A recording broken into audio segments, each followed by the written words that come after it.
let's see. Trying to make this work, you guys. Okay. So hopefully, I'm gonna try and move a little bit. I don't know. Hopefully you can see me. Okay.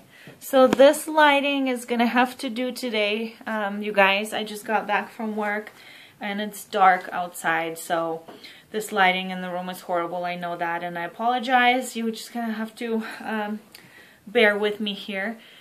Let's see. I'm just hoping that you can see me. Okay, so this is going to be my September cycle results video.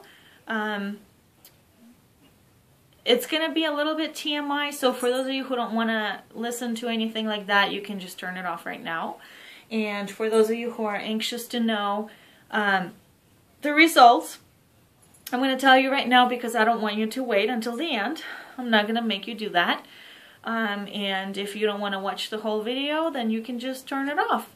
And for those of you who do want to watch, I'm going to just go into some detail about what happened and what's going on. Okay? So here we go. The results are we're not pregnant. At least we don't think we are. And I'm going to explain that a little bit later. So there you go.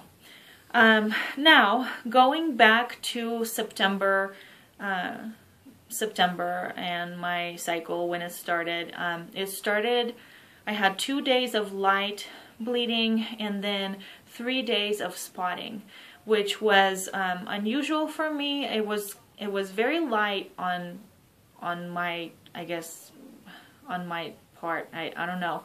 Because usually what I have is like I would start off light and then it would change into medium heavy and then light or spotting again. And this time around I just felt like it was really light. You know, just a lot of spotting basically. So that was strange. Now that's how it started. Then I was taking my temperatures and using Fertility Friend.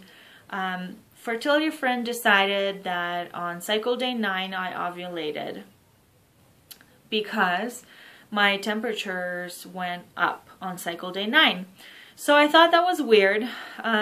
You know, the only thing that made me think that I ovulated was because my temperatures were high. They were you know, higher. There was a shift.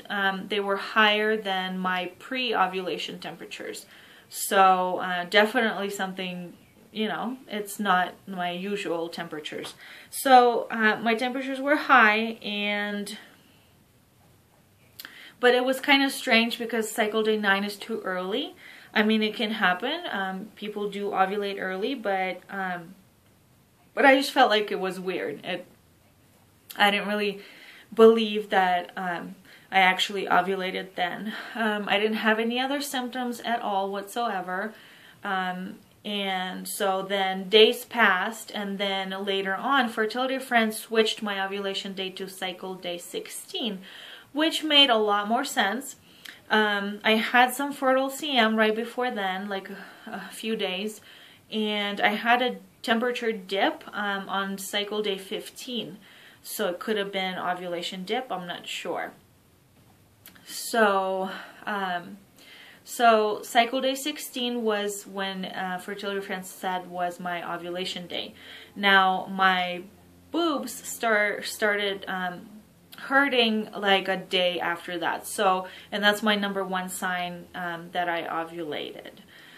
So basically, I knew for sure that I ovulated sometime around then. So 16 or 17 DPO, or 16 or 17, cycle day 16 or 17.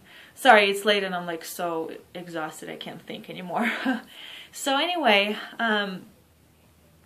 so my only symptom was sore breasts. Then in my 2-week wait, my husband and I took a week off vacation. We went out of town, out of state, just I might post some videos about that. I just have a little bit here and there. So so we weren't here, and it was awesome.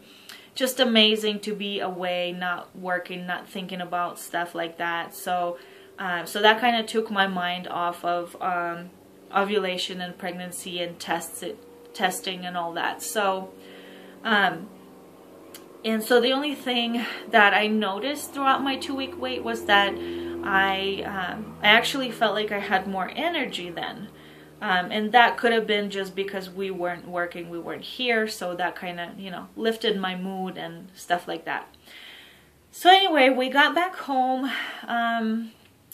and so here's the thing. My luteal phase, which is the time frame from when you ovulate to when you start your period, usually is 14 days. I will always have my period on day 14 no matter what. Like I can start spotting on day 13, and usually what happens is my temperature will drop a couple days or a day before that. Always, it's been like that. So basically that's my normal. So what happened this time is somewhere around day 11 or 12, DPO, I took a pregnancy test and it came back negative. So I thought, okay, I'm just going to leave it off for a few days and see what happens. So here comes 14 DPO, 15 DPO, and 16 DPO. Now that's strange, mind you. I never had 16 DPO. So I'm like, okay, that's weird, because I know that I ovulated, so I don't understand why my AF is not here. So 16 DPO, I go to sleep at night, and early morning I wake up, I take my thyroid pill, and I go to the bathroom. And when I wake up, I realize that I'm really nauseous, just like car sick, really bad nausea, to the point where I could throw up. And I know I don't have a bug, stomach bug or any sort of sickness like that. So I wasn't sick with anything else. So I knew it wasn't anything like that. And it didn't feel like that. I mean, I didn't get any food poisoning or anything like that. So basically, just feeling so nauseous, I went back to bed, was trying not to think about it because I didn't want to throw up my thyroid pill, because I just took it. Couldn't get comfortable. We're just laying down in bed, trying to sleep. Then later in the morning, I wake up, go to the bathroom. First thing I do, take a pregnancy test. It comes back negative.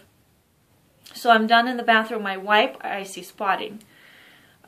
So that was 17 DPO is that morning is when I started spotting. Basically, that's when AF showed up. That day, it was light for me. It wasn't just spotting. It turned into light bleeding. Today is cycle day 2. Today I have the same thing. It's just light bleeding. So that's that. And another strange thing is that yesterday I took my temperature and it was still high. Like I said, I always have a drop. It always goes down. So I already had my AF here, but it was still high. Today I didn't take a temperature because I had like a weird sleeping pattern. It wouldn't be accurate, so I didn't even bother to take it today. But yesterday it was still high. So basically my temperature stayed high since cycle day 9. The whole time. I just had a dip like on cycle day 15. Right before fertility friend said that I ovulated. So that was strange. I don't understand why it was like that. Another strange thing to me is that I actually started my period on 17 DPO, which is really late. I mean, I guess it can happen, but I'm not saying it could never happen, but I'm just saying that it's kind of strange and different for me. So that's another strange thing, and that my temperature was still high yesterday. So I don't know what's going on. What comes to mind is, you know, there are people who have their period and they're still pregnant. You know, I have a person that I know that she told me exactly like that. She said that she didn't know she was pregnant until 3 or 4 months pregnant because she had her period the whole time. And I've heard many stories about people having that. So, I mean, it does happen. It can happen. I don't think I'm one of those person or people who would have it that way. I mean, I can be, but I just don't think. I don't know. So, but that comes to mind. It just, you know, just kind of one of those things that what about that's the case. So yeah, so I guess I'm just gonna have to see. I'm gonna take my temperatures tomorrow and in other days and see how that stays, and just go from there. I guess time will tell. But otherwise, nothing else, no other major symptoms, nothing going on. My my boobs are not sore anymore, so that's kind of normal. So I don't know. That's it though. So thanks you guys for watching, and I will update you guys next time when anything happens, or hopefully my cycles stay normal. By the way, this one was 32-day cycle, so that's awesome. Knock on wood. I hope that's gonna stay that way. And yeah, I'll update you guys later. So thanks for watching. Bye.